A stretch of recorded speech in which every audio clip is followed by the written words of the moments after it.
Okay, now it's time to play with magnetic tiles. I'm still talking about my built-in shelves project.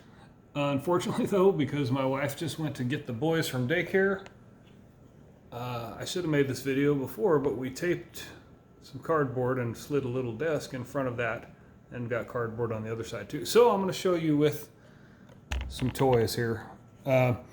I was telling you, I'm going to make some measurements, but I thought, man, this is a little complex, so it might be good to kind of explain stuff.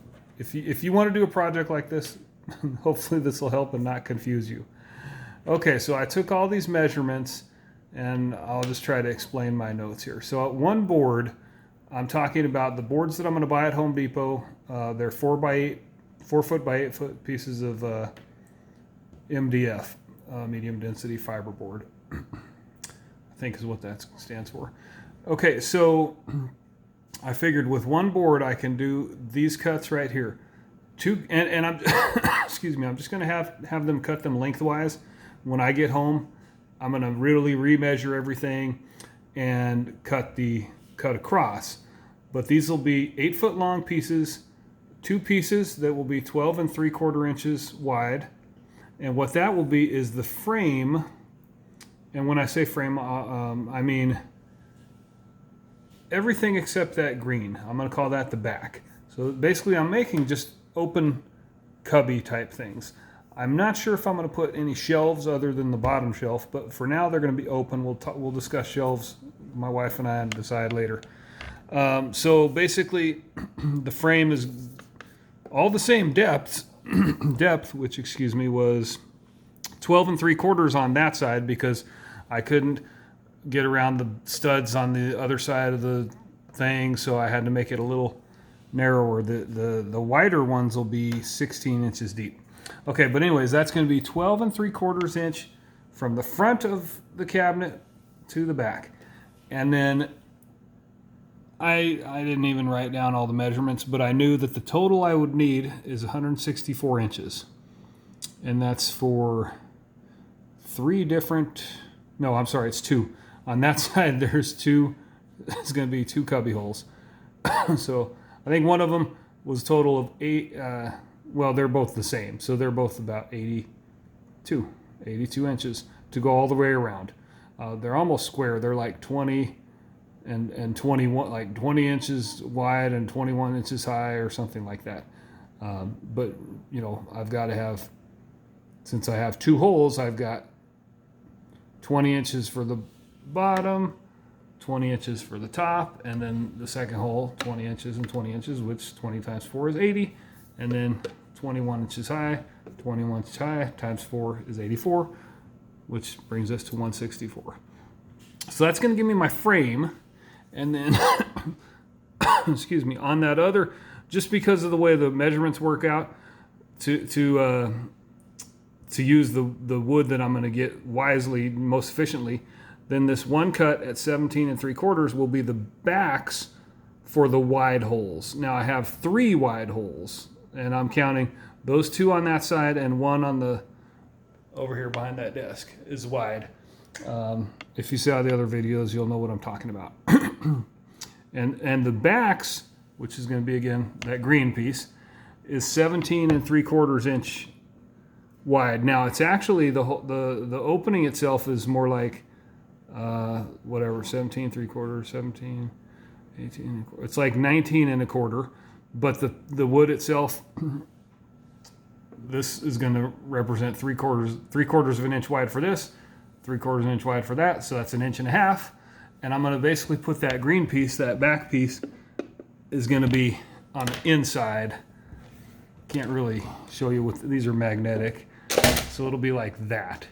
So I'll nail in from this side, and that will give you, like I said, 3/4 of an inch, and then whatever measurement I told you, 17 3/4, and then 3/4 of an inch over here. Not that way, but that way. Not this red one. Like that. Okay? So that will give us a total width of whatever I said, 19 1/4. And that's where you got to really pay attention to, you know. And I made my measurements of the holes over there, and then I subtract. I added a 1/4 inch because I want to give myself at least a 1/4 inch to play, and I may have to make the holes bigger. You know, it's going to be tricky to slide this thing in. I'm going to build it outside and then slide it in, and then I'll have a little gap all the way around the edges. I accommodated for that on the, you know, the height and the width. Okay, so just real quick, my other board, it's probably not going to be real quick, 16 inches deep is the ones on this side, because I was able to avoid the studs that are on the far side of that little wall, and so I was able to go deeper, 16 inches. And by the way, I subtracted a 1/2 inch from both the depth here. I didn't want to go all the way to the drywall. I just want to give myself a little wiggle room. So I really might have been able to go 13 1/4 or whatever, but I don't want to push it. And I might have been able to go 16 1/2, but again, I want a little wiggle room. And the total that I need on this side is 238 inches, and that's because I have three holes over there, 3 cubbies. One in the middle is wide, that's similar size to the other side, and then 2 narrow ones, and I explained that in the other video too. Okay, so I need 3 cuts to get enough. I don't know if I said this already. Yeah, it's 8 foot long. It actually says 97 inches, so that they give you an extra inch. And they need to be 16 inches wide.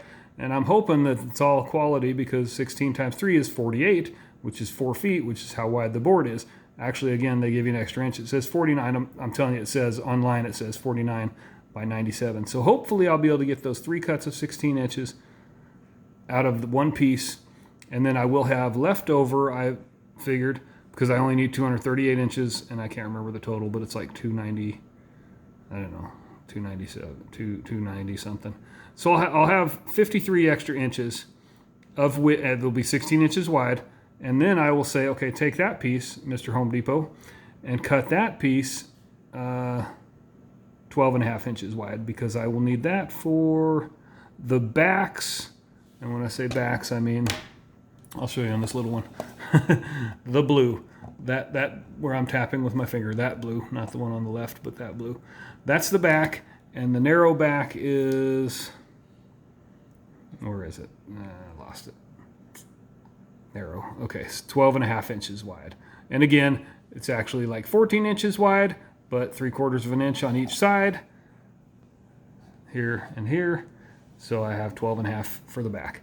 Okay, so I hope that all makes sense. Now, I may decide to put a shelf across. This is not to scale, but I may put a shelf across, which would simply be another piece that's, I guess, 12 1/2 inches wide, and I'll figure that. Again, I'll see. I should be able to do that cut myself with, let's see if I have enough extra when I'm done with this. If not, I could go back. You can actually buy smaller pieces.